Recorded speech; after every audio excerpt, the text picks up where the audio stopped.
Jesus Cristo voltaria logo. Ele estava às portas. Voltaria logo. Viria sem demorar. A pergunta que não quer calar é a seguinte: ele voltou? Para que tanta renúncia? Para quê?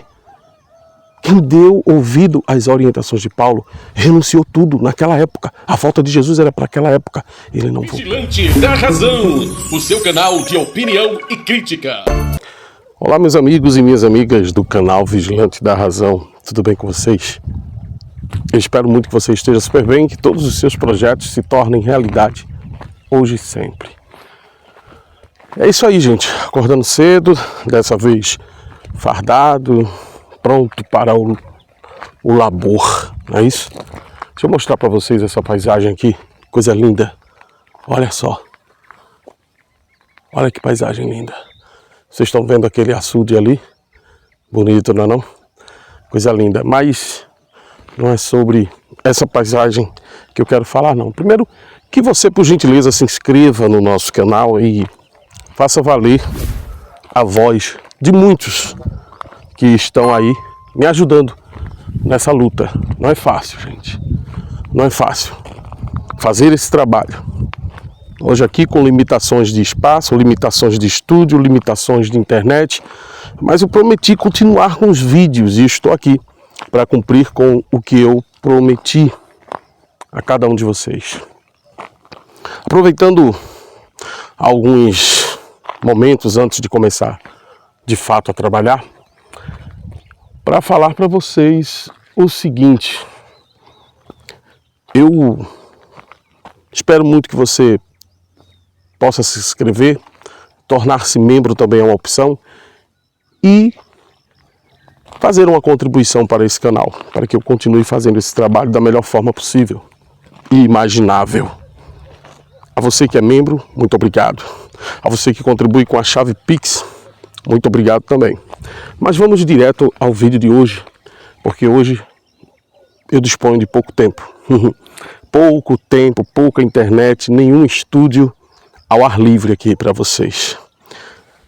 Eu recebi um pedido de análise de uma questão relacionada ao livro de Gênesis e ao livro de 1 aos Coríntios, capítulo 7. Eu quero falar sobre isso nesse vídeo de hoje. Fique comigo, você vai gostar. Coisa simples, rápida, do jeito que eu posso fazer para você, mas é de coração. No livro de Gênesis, Deus teria falado para si mesmo, ou para os seus companheiros que ali estavam, Pai, Filho, Espírito Santo, que eram Ele mesmo. Ele disse o seguinte: não é bom que o homem esteja só. E criou a mulher da costela de Adão. Poderia simplesmente ter dado a ordem e a mulher surgiria, com certeza. Ele teria poder para isso, não é? Inclusive, no mesmo tempo em que supostamente ele criou Adão, ele poderia ter criado a mulher, mas ele não quis. Milênios mais tarde, Paulo se opôs fortemente à busca do homem para contrair o matrimônio. A questão aparentemente contraditória entre o relato da criação em Gênesis e as palavras de Paulo em 1 Coríntios é complexa e envolvem interpretações teológicas e contextuais. Aqui estão alguns pontos importantes que eu quero destacar para você nesse exato momento. Primeiro, Deus estaria reconhecendo a importância do matrimônio a fim de dotar o homem de seu equivalente feminino, valendo-se inclusive do fato de que cada espécie supostamente criada por ele possuía sua fêmea e o homem não tinha condições de ter alguém e preservar a sua própria descendência. Afinal de contas, ao homem foi dado o direito de administrar o jardim encantado, né? Dar nomes aos animais e o que ele teria em troca. Analisando a fundo a questão, ele teria a companhia de Deus consigo todas as tardes para altos papos, passeios emocionantes, mas daí o próprio Deus parou e pensou: não é bom que o homem esteja só. Interessante também é a gente notar que Deus Deus não percebeu que biologicamente o corpo feminino é o padrão e não o masculino. E o padrão masculino é o que se desenvolve quando há interferências, interações genéticas ou hormonais dentro do ventre da mulher. Mas tudo bem, não é esse o assunto do vídeo de hoje. Em Paulo, mais tarde, o contexto seria propriamente a urgência que ele notava da segunda volta de Jesus, que, diga-se de passagem, não aconteceu e nem acontecerá. Para ele, então, casar-se e dar-se em casamento, mesmo que ele não tenha proibido, seria uma opção não tão recomendável quanto o celibato. Aliás, o casado poderia facilmente viver supostamente para sua família, incluindo filhos, cônjuge, trabalhos, deixando as responsabilidades com o suposto reino de Deus em segundo plano. É muito comum isso acontecer. Enquanto que os celibatários, os solteiros, teriam a capacidade de viver intensamente o tal do reino de Deus, com todo o desprendimento que nenhum casado poderia ter. Agora, um detalhe. Vamos às nossas singelas objeções a essas duas passagens que parecem que se contrapõem entre si. O que eu, Denilson, acredito é que a religião não deve legislar a favor do casamento e de outros dispositivos legais da vida civil. A visão do casamento como instituição divina, inclusive, tem sido objeto de muito debate e questionamento ao longo da história. Você sabia disso? As objeções a essa perspectiva abrangem uma variedade de argumentos que podem ser categorizados da seguinte forma. Primeiro, o casamento tem origens seculares. Pois é.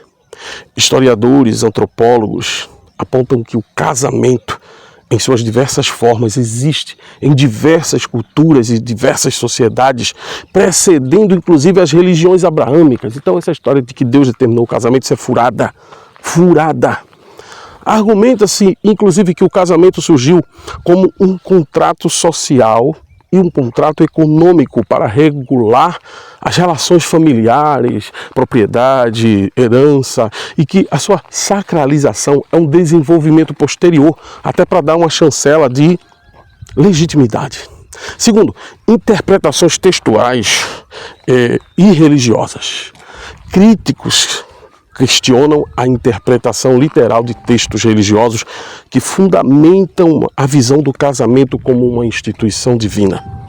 A diversidade de tradições religiosas, suas diferentes visões sobre o casamento, incluindo a poligamia e o divórcio, levantam dúvidas sobre a existência de um modelo divino único. Aquele modelo marido-mulher, homem-mulher. Terceiro ponto. A evolução social e os direitos individuais. A sociedade contemporânea valoriza a autonomia individual e a liberdade de escolha nas relações afetivas. A visão do casamento como uma instituição divina pode ser vista como incompatível com a defesa dos direitos de pessoas LGBTQIA+. Questões relacionadas ao divórcio e outras formas de união. Quarto ponto, separação entre igreja e Estado. Em Estados laicos defende-se a separação entre instituições religiosas e civis. Argumenta-se que o casamento, enquanto um contrato civil, deve ser regulado pelo Estado, independentemente de crenças religiosas. O quinto ponto, críticas às doutrinas religiosas. Algumas doutrinas religiosas que sustentam a visão do casamento como instituição divina são criticadas, inclusive por nós ateus, porque promovem desigualdades de gênero e papéis sociais muito rígidos. A história de algumas religiões possui registros de casamentos arranjados, poligamia e outros costumes que são considerados extremamente problemáticos na atualidade. Não dá para conceber.